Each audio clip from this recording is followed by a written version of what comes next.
पिछले सेशन में हमने आउटपुट डिवाइसेस की जानकारी ली थी, जिसमें हमने आउटपुट सेगमेंट को पढ़ा, कंप्यूटर के प्रिंटर, मॉनिटर, एलसीडीज इत्यादि के बारे में। इस सेशन में हम कंप्यूटर की मेमोरी और स्टोरेज की जानकारी लेने वाले हैं। जब भी आप किसी निर्देश को देते हैं, सूचना स्टोर करते हैं या आप रिजल्ट्स को स्टोर करना कहीं रखना चाहते हैं कंप्यूटर में, तो उसके लिए कुछ स्पेस चाहिए होता है। उस स्पेस को हम कंप्यूटर की मेमोरी कहते हैं। कंप्यूटर की मेमोरी में जो डेटा स्टोर किया जाता है वो बाइनरी डिजिट्स यानी कि 0 और 1 के रूप में स्टोर किया जाता है।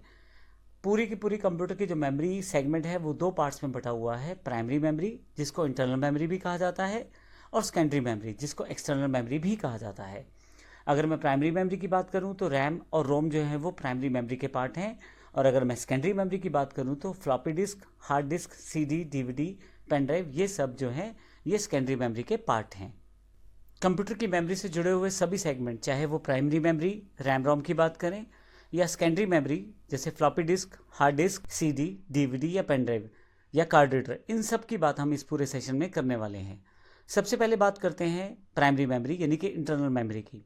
इंटरनल मेमोरी वो मेमोरी होती है जहाँ पे आपका डेटा, इन्फॉर्मेशन या प्रोग्राम प्रोसेस के समय प्रेजेंट रहते हैं, अर्थात जब तक सीपीयू उन पे कार्य कर रहा होता है, प्रोसेस कर रहा होता है, तब तक वो प्राइमरी मेमोरी के अंदर रहते हैं। इसे इसीलिए टेम्परेरी मेमोरी भी कहा जाता है, क्योंकि जैसे ही आपका जो आउटपुट फाइनलाइज हो जाएगा तो उसको कहीं और स्टोर कर दिया जाता है। एक्चुअल में वो सेकेंडरी मेमोरी पे स्टोर किया जाता है, लेकिन सेकेंडरी मेमोरी पे जाने से पहले पहले जो भी कार्य किया जाता है वो प्राइमरी मेमोरी पे किया जाता है। इसमें आप डेटा को परमानेंटली स्टोर नहीं कर पाते, क्योंकि प्राइमरी मेमोरी जो रहती है वो एक तरह से टेम्परेरी मेमोरी ही होती है। इसे मेन मेमोरी भी कहा जाता है। यहाँ ज़रूर ध्यान रखिएगा कि टेम्परेरी मेमोरी, मेन मेमोरी, ये सब एक्चुअल में प्राइमरी मेमोरी के ही नाम हैं, और कई बार इसे अलग अलग तरह से क्वेश्चन को घुमा के पूछा जाता है, तो आपको ध्यान रखना पड़ेगा इन सभी क्वेश्चंस के आंसर्स का। यह जो मेमोरी रहती है प्राइमरी, ये दो तरह की है। एक है रैम, रैंडम एक्सेस मेमोरी, और एक है रोम, रीड ओनली मेमोरी। अगर मैं कंप्यूटर मेमोरी में सबसे पहले अगर रैम की बात करूं तो इसका मुख्य काम जो है टेम्परेरी प्रोसेस के लिए जगह देना है कंप्यूटर को। कंप्यूटर को जब भी कोई कार्य करना है तो उसको उन कैलकुलेशंस करने के लिए या उस डेटा को स्टोर करने के लिए एक जगह चाहिए। जब तक वह कार्य समाप्त नहीं होता वो सारा कार्य उस पर्टिकुलर जगह पे चलता रहता है। वह जगह असल में टेम्परेरी मेमोरी होती है, जिसको हम रैम कहते हैं। कंप्यूटर को कहीं से डेटा प्राप्त करना है, कहीं पे डेटा देना है, कुछ कैलकुलेशंस करनी है, वो सारी की सारी उस वक्त इसी रैम में हो रही होती हैं।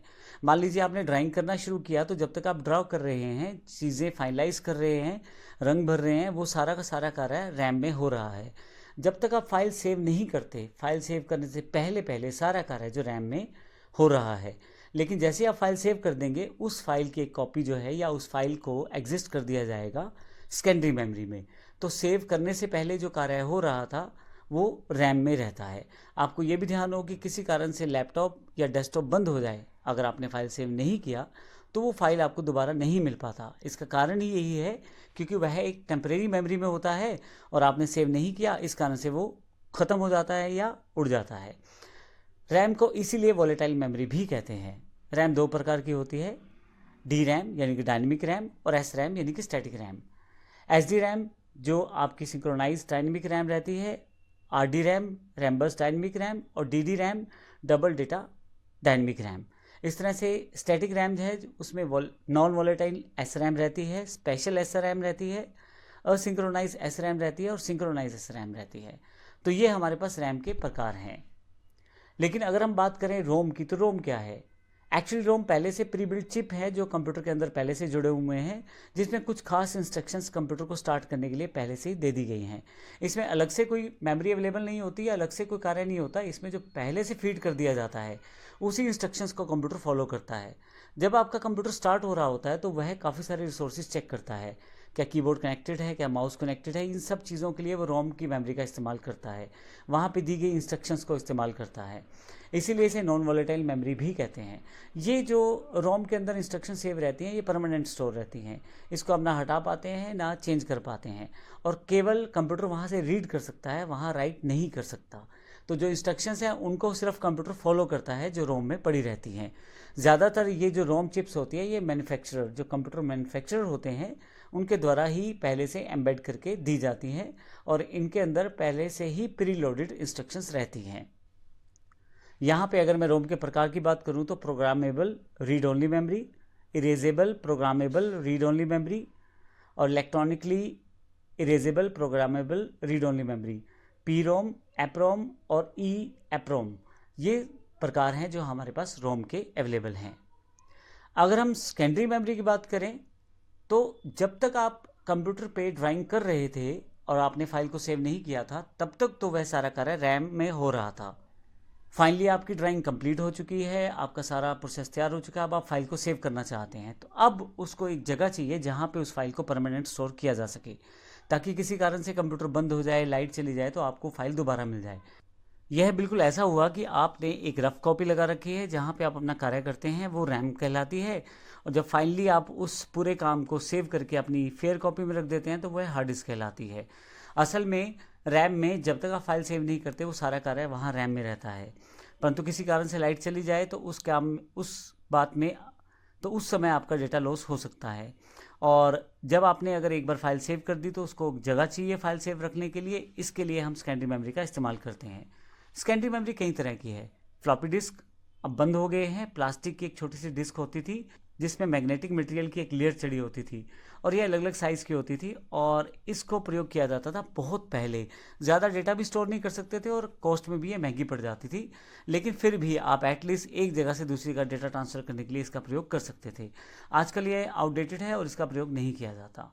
इसके अलावा हार्ड डिस्क, यह वैसे तो एक्सटर्नल मेमोरी है लेकिन कंप्यूटर के अंदर सीपीयू भाग में कैबिनेट में जुड़ी रहती है।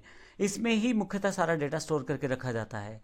हार्ड डिस्क मैग्नेटिक डिस्क से मिलकर बनी होती है और डिस्क के अंदर प्लेटर होता है, उसी प्लेटर में ट्रैक और सेक्टर्स होते हैं। एक सेक्टर में 512 बाइट का डेटा स्टोर होता है।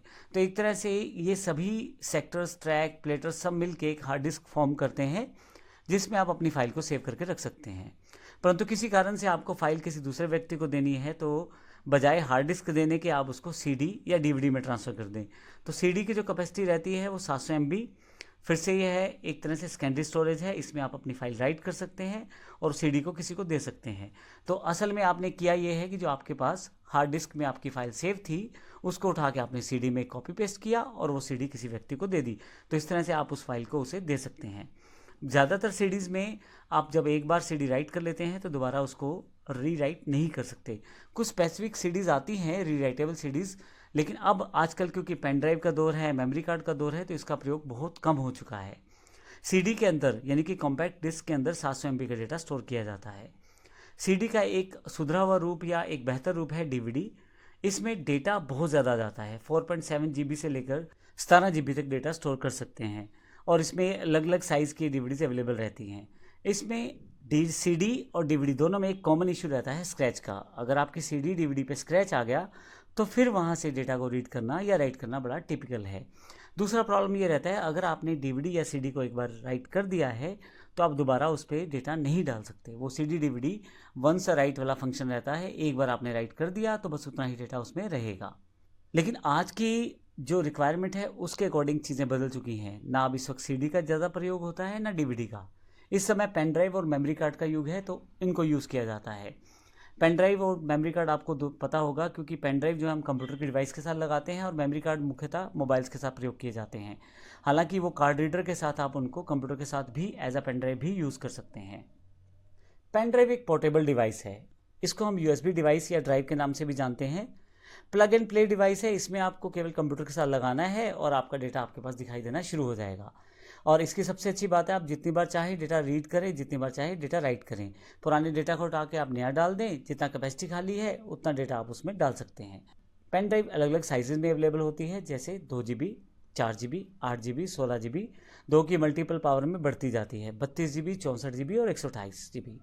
अभी तक हमारे पास ये 128 GB तक की पेन ड्राइव्स अवेलेबल हो चुकी हैं। इसके अलावा 256 और 512 इसकी बहुत जल्दी ही आपके पास पेन ड्राइव्स अवेलेबल हो जाएंगी मार्केट में। तो इसकी कैपेसिटी बहुत ज़्यादा बढ़ती जा रही है पेन ड्राइव्स की। इसके अलावा हमारे पास मेमोरी कार्ड है। मेमोरी कार्ड एक प्रकार का स्टोरेज मीडिया है। असल में ये छोटा सा कार्ड रहता है बिल्कुल पेन ड्राइव की तरह, जिसमें आप वो सारे कार्य कर सकते हैं जो पेन ड्राइव में कर सकते हैं। लेकिन मुख्यतः इसका जो प्रयोग किया जाता है वो digital cameras, digital cam recorders, mobiles, MP3 players इत्यादि में डेटा रखने के लिए किया जाता है। आप मुख्यतः करते क्या है, मेमोरी कार्ड में अपने टॉपिक्स, वीडियोस, ऑडियोज़ को भर लेंगे और आप अपने मोबाइल में उसे देख सकते हैं ये मुख्य कार्य रहता है मेमोरी कार्ड का। लेकिन मेमोरी कार्ड को कार्ड रीडर के साथ इस्तेमाल किया जाए तो पेन ड्राइव की तरह भी इस्तेमाल किया जा सकता है। तो इस पूरे सेक्शन में हमने देखा कि हमारे पास मेमोरीज कितने प्रकार की हैं, किस किस तरह से हम उसे प्रयोग कर सकते हैं। मुख्यतः हमने देखा कि प्राइमरी मेमोरी है जिसमें रैम रोम शामिल है, और सेकेंडरी मेमोरी जिसमें floppy disk, hard disk, CD, DVD, pen drive और कार्ड रीडर्स शामिल हैं। अगले सेक्शन में हम बात करने वाले हैं दो इंपॉर्टेंट कॉन्सेप्ट, वर्चुअल मेमोरी और कैश मेमोरी की। धन्यवाद।